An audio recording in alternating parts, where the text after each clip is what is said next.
Former CEO of Sears, Lou D'Ambrosio, who also served as the CEO of Avaya and is now the chairman at Sensus. Lou, great to have you back again. Great to be here. My pleasure. So what is going on here with Sears? Is this going to work?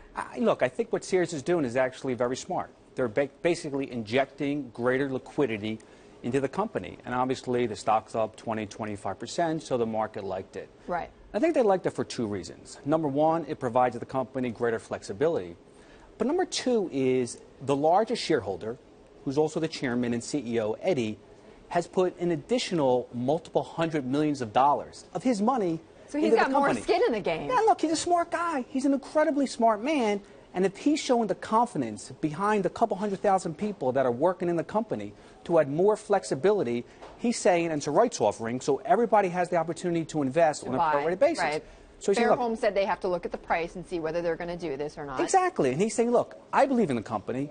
I'm investing more in it. You have the right to also invest more in it. And the stock's up 20–25%. But Lou, what is the company, though? I mean, what does Eddie Lampert and his management committee have to do in the next 9–12 months to say Sears is here for good? Look, retail is changing dramatically. The integration of the physical stores, online, mobile, social, that's the new retail. And it will be determined by one thing, and that is buyer convenience. Where is it most convenient at the right price to buy something? So I think what Sears has done with their loyalty program, with their online program, to make it easier for buyers. I read last week that they announced where you could actually order something online, drive to the store, and somebody will actually bring something out to the store. So you go like to, I don't know if, people on this show go to, drive-through fast food places. I do. Oh, I do. Okay, I do. So like Sears, you're hanging up a picture, you don't have the hammer, you go online, you order it, it's cold outside, you drive to Sears, somebody will come out and actually bring the hammer. Yeah, so I think all of these stores are looking to change their formats, to reconfigure their assets. I read last week Walmart is looking at smaller store configurations as well. So all of these changes of different companies reconfiguring their asset base to thrive.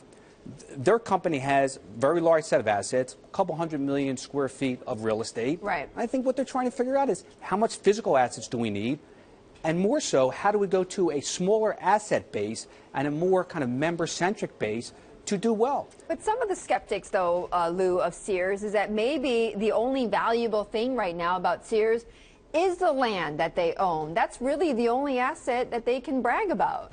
And for sure, they are one of the largest real estate owners, not of retail, but of anybody in the U.S. But I think it's clear, if really real estate was the only play that they were thinking about, they would have executed that several years ago. Okay. And he would have dissolved the company. He would have dissolved the company several years ago, and they would have made a lot of money. But I think they're in it to be in the new retail business of this integration of all these different vehicles. That does not mean that they will not and should not leverage the real estate assets. I mean, they really even haven't. If it's there, do it. Look, they even haven't really used their assets for collateral for loans, which they can do if they choose to. So they have this massive flexibility, and I think you have a creative person like Eddie who will use that where he needs to use it to bring the company where it needs to be brought. That's not to say that operationally they also do not have to improve performance. Right. But it is to say, let's not confuse that with some of the proactivity that they're taking to move the company forward. Well, there's no doubt, though, Lou. I mean, being a retail CEO is way harder. Even when you stepped down from Sears a few years ago, it's gotten even harder for any retail CEO. Mickey Drexler, speaking about creative people, he was on our air yesterday, and I want to play for you, Lou, what he said about just the state of retail now and how you've got to get even better. Great. That would be great. I think retail is an art and a science. You better have both.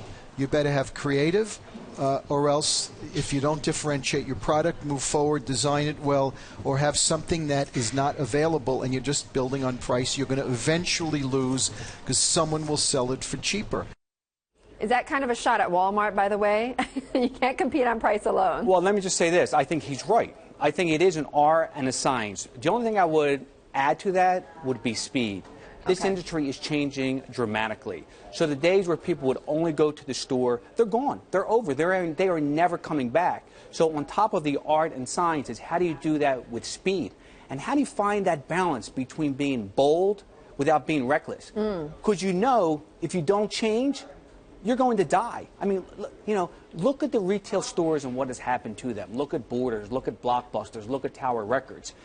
Even if they had the art and science, but they did not move with speed. They waited too long. Yeah, exactly. So it's speed, it's creativity, and it's embracing where the industry is going. I'm glad you brought speed up, because that is one of the things that has been now looked upon at IBM as maybe a reason why they've shown this weakness. And Lou, Jeannie Rometty had her earnings earlier this week, and she said one sentence that I think spooked a lot of investors. She said, quote, "We saw a marked slowdown in September in client buying behavior, and our results also point to the unprecedented pace of change in our industry." That's exactly what you're talking about. Exactly. And I think Ginny, who I know, who's terrific, I think she made two separate points in the announcement. Number one is operationally they had some weakness, particularly in the last month of the quarter as spending slowed down. That was one point.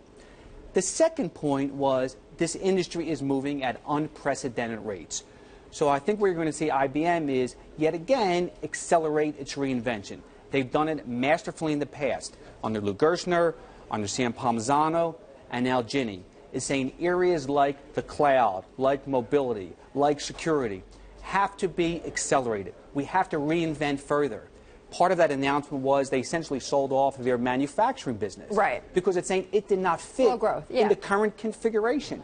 So as all companies, whether it's retail, whether it's technology, look to focus and look to move up the value stack, it's appropriate for them to shed assets which are not consistent with that strategy. And Lou, do you see part of the speed, though, and acceleration is this idea that maybe these big companies do have to break up, that these big tech companies do have to unhinge now? You have to be able to move with speed. And if you have to split to have that speed, have that agility, right? Then it makes sense. Only, though, if it's consistent with what the customers want. So just quickly, when Lou Gerstner came to IBM, every other company was splitting up and having these niche players. When he spoke with customers, the customer said, the last thing we want are additional niche players. We want somebody to bring it together. On the other hand, you recently saw HP that said we're going to separate out our PC business versus our enterprise business. Two different buyers, two different business models. IBM sold this PC business 10 years ago. So it's that balance between bringing integrated solutions with customers, but not at the expense of speed, mobility, agility, and execution. All right, Lou, great to see you. Great Thank you so much for joining us. Lou D'Ambrosio, the former CEO of Sears and Avaya, and also the chairman of Sensus.